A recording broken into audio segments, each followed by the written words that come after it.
हाँ चलो भैया हम लोग शुरू कर लेते हैं अपनी बातचीत। आज पार्ट 2 में लॉ ऑफ वेरिएबल प्रोपोर्शंस। ठीक है, देखो बच्चों, जैसा कि मैंने प्रॉमिस किया था कि एक मैं अब अगली जो भी इकोनॉमिक्स की वीडियोज़ होंगी वो लाइव क्लास में डालूंगा। हालांकि हम लोगों ने कल भी लाइव क्लास की कुछ वीडियो शूट की थी, मगर टेक्निकल इतने इशूज़ आ जाते हैं कि समझ में नहीं आता है। तो आगे की बातचीत करते हैं। जो पुरानी अभी हमारी पार्ट 1 की वीडियो ख़त्म हुई है, ये पार्ट 2 आज हम पढ़ रहे हैं और कोशिश ये रहेगी कि इस चैप्टर को आज हम करें ख़त्म। तो लॉ पढ़ना है, लॉ ऑफ वेरिएबल प्रोपोर्शंस, जिसका दूसरा एक और नाम होता है रिटर्न टू अ फैक्टर। ध्यान देना, उसमें नाम में क्या लिखा हुआ है भैया, रिटर्न टू अ फैक्टर। क्यों? क्योंकि फैक्टर कितने लिए जाते हैं भैया, 2। ठीक है, ये चंपक चाचा वाली स्टाइल है, ऐसे यहाँ पे हाथ रखना है ना। ठीक है, तो फैक्टर कितने लिए जाते हैं, 2।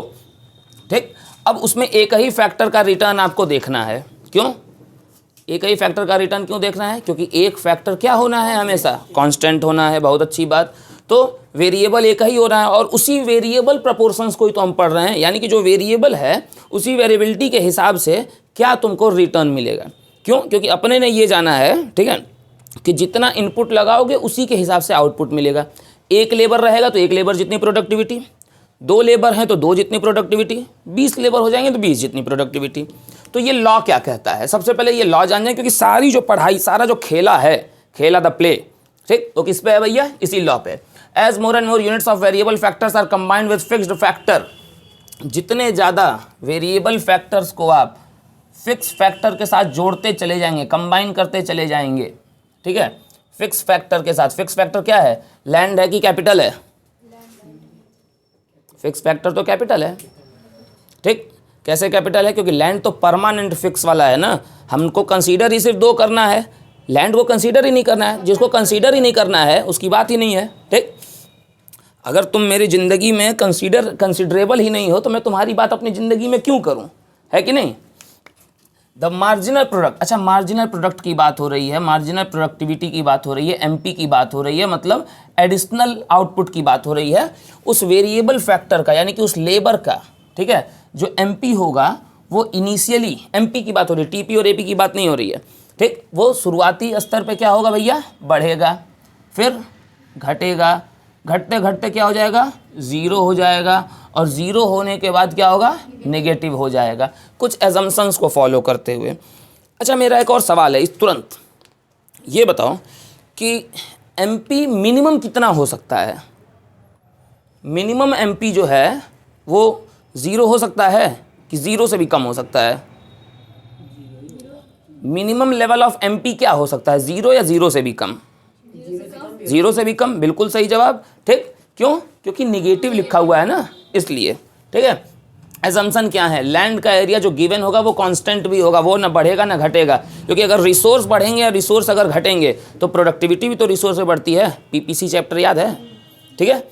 और दूसरा, जो भी रिसोर्स आपको गिवन होंगे, यानी कि गिवन रिसोर्स का मतलब है जो भी लेबर आपको मिलेंगे, हर वो लेबर अपने आप में फुल्ली, इफ़िशियंटली और इफ़ेक्टिवली यूटिलाइज्ड होगा, यानी कि हर लेबर की प्रोडक्टिविटी एक जैसी होगी, हर लेबर की प्रोडक्शन करने की जो कैपेसिटी है वो एक जैसी है। बस कुछ ऐसे सर्कमस्टांसेस आएंगे कि किसी लेबर की वजह से आउटपुट ज़्यादा होगा, किसी से कम होगा, किसी से 0 होगा और किसी से निगेटिव हो जाएगा। मगर लेबर में खराबी नहीं है, हर लेबर की जो क्वालिटी है, काबिलियत है आउटपुट प्रोड्यूस करने की, वो एक जैसी है। ठीक, तो अब हम बना लेते हैं जरा सा यहाँ पे क्या चीज़, इसको नोट करो, उसके बाद मैं बनाता हूँ एक शेड्यूल और इसी से बनाऊंगा इसके फेजेस। इसके 3 फेज होते हैं बेसिकली इस लॉ के, वो फेजेस भी यहीं पे नीचे बनाऊंगा, जगह बची हुई है तो ये नोट करो जल्दी से। देखो भैया, स्क्रीन पे आपके सामने कंप्यूटर स्क्रीन, अच्छा ये कंप्यूटर स्क्रीन तो नहीं है, भूल जाता हूँ यार, ठीक है, चिंता मत करो, कौन बनेगा करोड़पति, मैं भी जब जीत के आऊँगा तो कंप्यूटर स्क्रीन मेरे पास भी रहेगी। देखो भैया, कैपिटल कांस्टेंट है, हम 1 लाख मान लेते हैं, वो हर फेज़ में है सारे जगहों पे। लेबर, अब सारा खेल यही है, टीपी मैंने लिख दिया, एपी एमपी आपको निकालना है। पहले हम एमपी निकाल लेते हैं, एपी हम निकालते रहेंगे यार, ठीक है। जब आपने एक लेबर लगाया तो आपका टोटल प्रोडक्ट कितना था, 2, यानी कि मार्जिनल प्रोडक्टिविटी भी उस लेबर की कितनी थी, 2 ही थी। जब दूसरा लेबर लगाया तो टोटल प्रोडक्ट हो गया 5, यानी कि एवरेज प्रोडक्ट हो गया 2.5, चलो इसमें भी ले लेते हैं 2, एवरेज प्रोडक्ट हो गया 2.5। मगर उस दूसरे लेबर के आने से हमारी प्रोडक्टिविटी क्या हो गई, उल्टा मुझे होता है यार लिखने में, इधर से लिख रहा हूँ, ठीक है, वो हमारी हो गई 3, जब थर्ड लेबर लगाया तो टोटल प्रोडक्ट हो गया 9, यानी कि एवरेज प्रोडक्ट हो गया हर लेबर का 3 unit. Her labour on an average कितना बना रहा है? 3 यूनिट। मगर उस पर्टिकुलरली तीसरे के आने की वजह से चेंज कितने का आया? 4 का, 9 - 5। चौथा लेबर लगाया तो टोटल प्रोडक्ट था 12, यानी कि हर लेबर ऑन एन एवरेज कितना बना रहा है? 3 यूनिट्स। मगर उस चौथे अकेले के आने की वजह से चेंज कितने का आया? 12 और 9 में 3 का। पाँचवें से टोटल था 14, तो एवरेज हो जाएगा 2.8। मगर उस पाँचवें पर्टिकुलर लेके आने से चेंज कितने का आया? 12 और 14 में 2 का। छठवां लगाया तो चेंज कितने का आया? 1 का। सातवां लगाया तो भी 15 ही बन रहा है, यानी कि क्या सातवें लेबर के इंट्रोडक्शन से कोई आउटपुट बढ़ा? भाई 6 लेबर भी 15 बना रहे थे, 7 भी 15 बना रहे हैं। सातवें के आने से आउटपुट पे कोई फर्क पड़ा? नहीं, यानी कि 15 - 15 0।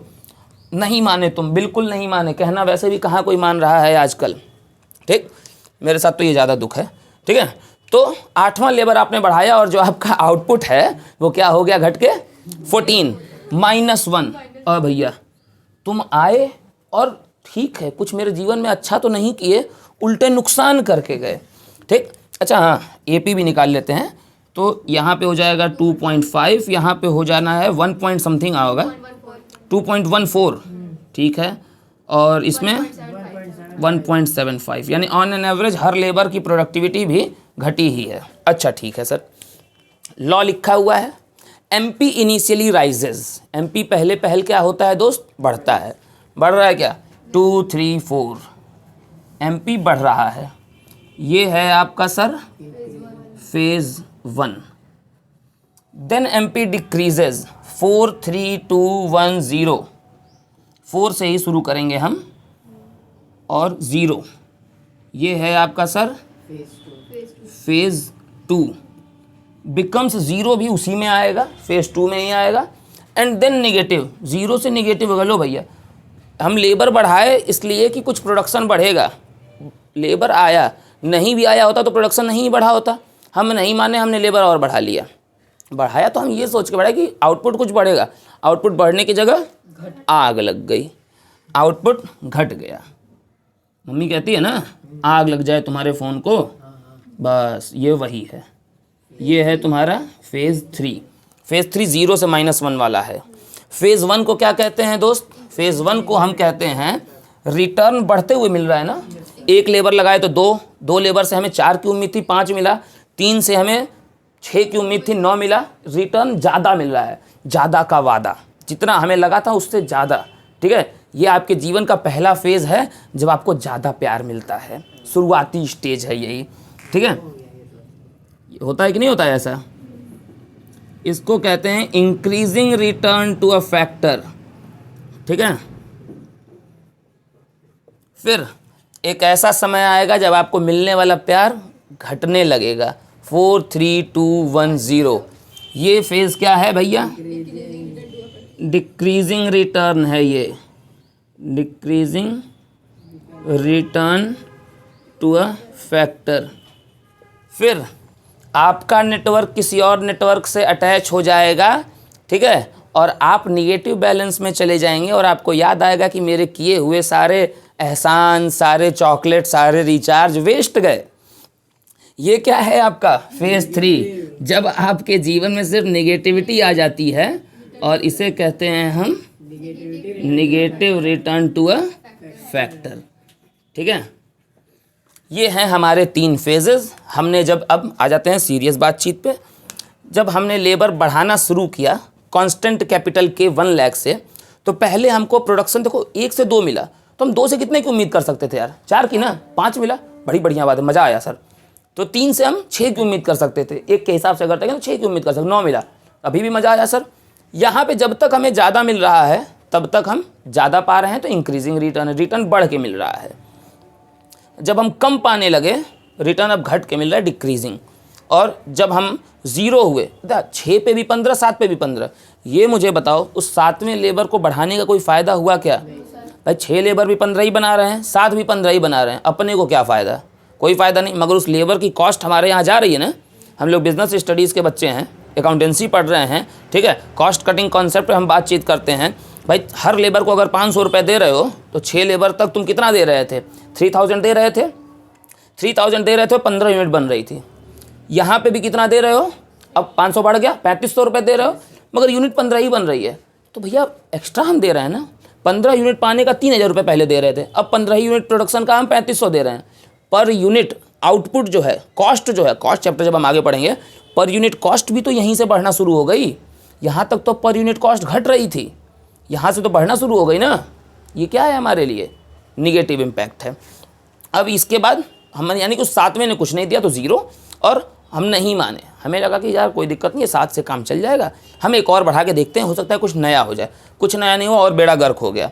ठीक है, तो हम आ गए निगेटिव में, phase 3 negative return two factor. ये हैं इसके तीनों फेजेस। ठीक है, इसको नोट करो। उसके बाद इसी फेज़ के ऊपर और इसी के ऊपर, ठीक है, हम उसके बाद लिखेंगे, डायग्राम भी हमको देखना है। चलो ये मैं मिटाऊंगा, और उसके बाद हम बातचीत किस पे करेंगे, हम बातचीत करेंगे 2 चीज़ों पे, रिलेशनशिप पे। किसका रिलेशन, टीपी का और एमपी का। क्यों, क्योंकि टीपी और एमपी एक दूसरे से ही ना कैलकुलेट होते हैं, कल के फॉर्मूले में नोटेड भी होगा। तो हम टीपी और एमपी के अब रिलेशन की बात करेंगे। नोट करो इसको, आगे बढ़ेंगे हम लोग। चलो भाई देखो, ये है रिलेशनशिप। ठीक, पहला देखो, फेजेस हैं हमारे पास 3, बैठ जाओ कोई दिक्कत नहीं है। फेजेस हैं हमारे पास 3, रिलेशनशिप हमने बनाए हैं इससे 5, 4 रिलेशन इस फेज से बनाए हैं, 3 को हमने 4 में कन्वर्ट किया है, और जो हमारा 5वां है वो अपने से खुद से हमने बनाया है। बोर्ड पे देखो, पहला, व्हेन एमपी इंक्रीजेज, जब एमपी बढ़ रहा है, एमपी कहाँ बढ़ रहा है, 2 3 4, एमपी जब बढ़ रहा है, TP increases at increasing rate, TP 2 5 9, 2 से डबल हो गया ना, 5 से फिर, और यहाँ पे 2 से 5 में 3 का गैप था, 5 से 9 में 4 का गैप है। टीपी बढ़ रहा है मगर तेजी से बढ़ रहा है, increases but at increasing rate. दूसरा, व्हेन एमपी डिक्रीजेज, एमपी घट कहाँ से रहा है, 4 3 2 1, एमपी जब ये घट रहा है 4 3 2 1, ठीक है, तो आपका टीपी क्या है, अभी भी टीपी बढ़ रहा है, 9 से 12, 12 से 14, 14 से 15, अभी भी बढ़ तो रहा ही है, मगर अब हौले हौले, slowly slowly. TP increases at decreasing rate, धीरे धीरे, स्लो मोशन में। ठीक है, व्हेन टीपी इज मैक्सिमम, अच्छा टीपी इस पूरे ग्राफ में मैक्सिमम कहाँ है, सॉरी पूरे शेड्यूल में मैक्सिमम कहाँ है, 15 पे। जहाँ टीपी मैक्सिमम है वहाँ पे एमपी 15 है, ये वाला 15 हम लेंगे, ऊपर वाला नहीं लेंगे, नीचे वाला लेंगे। ठीक है, तो वहाँ पे एमपी क्या है भैया, 0 है। ठीक, व्हेन टीपी स्टार्ट्स डिक्लाइनिंग, अब टीपी जब नीचे आने लगा, 15 से घट के 14 आया, एमपी क्या हो जाएगा, नेगेटिव, -1। ठीक है, और 5वां रिलेशन जो मैंने अपने से बनाया हुआ है, दे बोथ आर, देखो 3 फेज से हमने 4 रिलेशन बना लिए, पहला इंक्रीजिंग का, दूसरा डिक्रीजिंग का, 0 वाला एक एडिशनल ऐड होता है, और चौथा तीसरा फेज है। ठीक है, तो 1 2 और 4 तीनों फेज हैं, जो थर्ड है वो एडिशनल ऐड होता है 0 के लिए, और फिफ्थ तो फालतू की बात है, बस ऐसे ही ऐड कर लिए एक एक्स्ट्रा बोर्ड्स में नंबर के लिए। ठीक है, they both are calculated from each other, TP is equal to summation MP, check कर लेना, 2 + 3 5, ठीक है, 5 + 4 9, 9 + 3 12, 12 + 2 14, 14 + 1 15, 15 + 0 15, 15 - 1 14। तो टीपी एमपी को जोड़ते हुए निकलेगा, और एमपी n - n - 1 से निकलेगा। 5 - 2 3, 9 - 5 4, 12 - 9 3, 14 - 12 2, 15 - 14 1, 15 - 15 0, 14 - 15 -1। ठीक है, तो ये हो गए हमारे रिलेशनशिप। रिलेशन नोट करो, ये बना ही चुके होंगे ऑलरेडी। ठीक है, जो बच्चे नहीं बनाए होंगे वो बैक करके चेक कर लेंगे, उसके लिए मैंने जगह छोड़ी हुई थी, एक बार 2-4-5 सेकंड की विंडो दी हुई थी, इसको नोट करो। अब उसके बाद समय बहुत बाकी है, बस इतने में डायग्राम बन जाएगा, बना देंगे यार, नहीं भी बनेगा तो। ठीक है, नोट करो, आगे बढ़ेंगे। लो, थोड़ा सा ये नीचे डायग्राम बना है तो इसलिए कैमरे का एंगल थोड़ा चेंज हुआ है। देखो डायग्राम ये है, Y axis origin, X axis Y axis origin, X axis पे हम हमेशा क्वांटिटीज रिप्रेजेंट करते हैं। जो पहला डायग्राम है इस पे हम वाई एक्सिस पे हम टीपी शो करेंगे, और दूसरे में वाई एक्सिस पे हम एमपी शो करेंगे, क्योंकि रिलेशन इसी का पढ़ना है। देखो, व्हेन एमपी इंक्रीजेज, जब एमपी बढ़ रहा है, टीपी आपको दिख रहा होगा बहुत तेज़ी से बढ़ रहा है ये। ठीक है, ये जो टीपी का ग्राफ है ये बहुत तेज़ी से बढ़ रहा है। ठीक है, बहुत तेज़ी से इंक्रीज हो रहा है। ये जो है, ये देखो बीच में मैंने एक डिवीज़न डाला है, ये एरो, ये बीच में ये डॉट डॉट डॉट एरो डाला है, ये आपका क्या है भैया, फेज़ 1 है, इंक्रीजिंग रिटर्न। फिर एमपी डिक्रीजेज, एमपी अब घट रहा है, नीचे आ रहा है, नीचे आ रहा है, नीचे आ रहा है। टीपी अभी भी बढ़ रहा है मगर अब धीरे धीरे। अब जो टीपी के बढ़ने का पेस है, रफ्तार है, वो धीरे धीरे है। ये आपका क्या है सर, फेज़ 2। ठीक है, ये पूरा फेज़ 2 है दोनों के लिए। जहाँ पे एमपी आपका 0 है, एमपी यहाँ 0 है, जब एक्सेस को टच करेगा 0 हो जाएगा। एक्सेस को टच करके जहाँ वो 0 हो रहा है वहाँ पे आप देखेंगे टीपी क्या हो रहा है, मैक्सिमम है। इसके ऊपर कहीं टीपी है क्या, आप इसके ऊपर चेक कर लो, कहीं टीपी दिख रहा है, नहीं है। फिर एमपी जब नेगेटिव हुआ, टीपी घटना शुरू कर दिया। ठीक है, ये आपका क्या है सर, फेज़ 3 है। ठीक है, तो ये आपका हो गया डायग्राम। 2 डायग्राम आपको बनाने हैं, with increasing rate in phase 1 जब एमपी बढ़ रहा है, with decreasing rate in phase 2 जब एमपी घट रहा है, एट टॉप पॉइंट या एट 0। अच्छा, जैसे टीपी जहाँ मैक्सिमम है, हम कहते हैं ना कि what happen when TP is maximum. TP maximum होगा तो एमपी क्या होगा, बच्चे तपाक से जवाब देते हैं कि सर एमपी मिनिमम होगा। पक ऐसा कहाँ होता है बे, टीपी मैक्सिमम होगा तो एमपी मिनिमम नहीं होगा, क्योंकि मिनिमम होना अभी उसका बाकी है। ठीक है, वो 0 होगा। ये गलतफहमी दिमाग से निकाल देना। 1 नंबर में ये क्वेश्चन आएगा तो मिनिमम लगा के चले आओगे, खत्म। ठीक, अब अगर इतने कॉन्फिडेंट हो कि चलो यार 80 मार्क्स में 1 नंबर कट या 79 हम पा लेंगे, तब ये गलती करो। मगर ऐसे ही 1-1 नंबर की गलती अगर सारे क्वेश्चंस में करोगे तो 15-16 नंबर पाओगे, फिर से 11th पढ़ना पड़ेगा, तो उससे बचिए। ठीक है, तो ये आपका हो गया फेज़ 2, यहाँ तक है। और फिर जब ये डिक्लाइन होगा, ये निगेटिव होगा, ये आपका फेज़ 3। ठीक, इस डायग्राम को बनाओ, उसके बाद हम आगे की बातचीत करते हैं।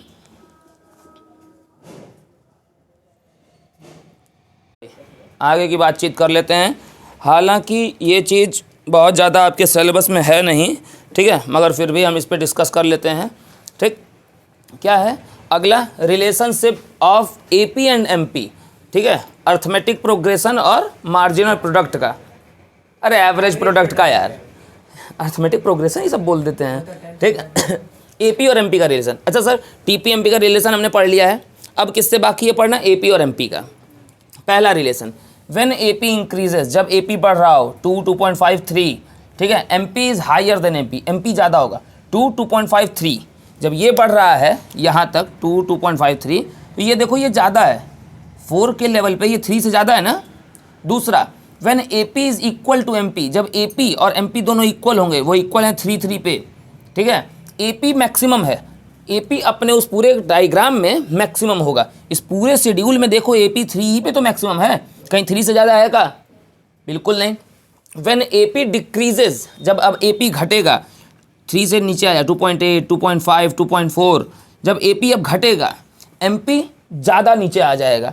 मतलब जब एपी बढ़ेगा एमपी ज़्यादा आगे चला जाएगा, एपी घटेगा एमपी ज़्यादा नीचे चला आएगा, और जहाँ पे एपी टॉप पे है वहाँ पे एमपी के वो बराबर है। ये 3 बातें हैं। देखो आ रहा है ना 3, 2, 1, 0, भैया ये तो 2.14 पे है, ये तो 0 पे आ गए। ठीक, एमपी कैन बी 0 और निगेटिव, एमपी 0 भी हो सकता है, निगेटिव भी हो सकता है। सेम वाला शेड्यूल उठाए हैं, मगर एपी हमेशा पॉजिटिव रहेगा। कहीं भी कुछ भी लेके चले जाओ, पूछो क्यों, तुम 100 लेबर लगा लो, 1 यूनिट का भी प्रोडक्शन होगा ना, 1 यूनिट का भी अगर प्रोडक्शन होगा, प्रोडक्शन 0 तो नहीं हो जाएगा। प्रोडक्शन अगर 1 यूनिट का भी होगा तो 100 डिवाइडेड बाई 1, मतलब सॉरी उल्टा बोलिए ना, 1 डिवाइडेड बाई 100, तो रिजल्ट क्या आएगा, 0.01 आएगा ना, 0.01 आएगा, 0 तो नहीं ना आ जाएगा। यानी कि 0 से हमेशा ऊपर ही रहेगा एपी। एवरेज में हमेशा कुछ ना कुछ आउटपुट मिलेगा। 1000 लेबर हो जाएं तो भी अगर 1 भी यूनिट प्रोड्यूस हो रही है तो भैया रिजल्ट 0.001 आएगा, मगर आएगा ना कि नहीं आएगा। ठीक, और ये दोनों ही टीपी से निकलते हैं। फॉर्मूला अपने को मालूम है, एपी भी टीपी बाई एल करने से निकलता है, एमपी भी टीपीएन माइनस टीपीएन माइनस 1 करने से निकलता है। ये है डायग्राम सर। देखिए दोनों की शुरुआत एक ही जगह से होती है, हो तो रही है 2, 2। एपी जो है वो आराम से बढ़ रहा है, एमपी जो है वो उसी दरमियान बहुत तेज़ी से आगे बढ़ जा रहा है। फिर एपी जहाँ मैक्सिमम हो रहा है, एमपी आके उसके साथ निभाना साथिया कर दे रहा है। फिर एपी जब डिक्लाइन होना शुरू हो रहा है, एमपी बहुत तेज़ी से डिक्लाइन होते होते 0 पे टच कर रहा है और निगेटिव हो जा रहा है। ठीक है, तो ये पूरा चैप्टर जैसा कि मैंने देखो भैया तुम लोगों से प्रॉमिस किया था कि 2 पार्ट्स में ख़त्म कर दूंगा। आज ये पूरा पार्ट ख़त्म, कुछ इसके एग्जाम्पल्स होंगे तो वो हम अपने ऑफलाइन क्लासेस में भी सॉल्व कर लेंगे, वो बहुत बड़ा हमारे लिए मसला नहीं है। तो जितने भी मेरे ऑनलाइन वाले भी बच्चे हैं उन सब के लिए भी दो, जैसा कि मैंने प्रॉमिस किया था कि दो मैं पार्ट में, ये 2 फेजेज़ में मैं चैप्टर को ख़त्म करूँगा। चैप्टर हमारा होता है फिनिश। हमारी आपकी आज की बातचीत यहीं पे समाप्त होती है। आप सभी का समय शुभ हो। जय हिंद। 5 4 3 2 1 ख़त्म।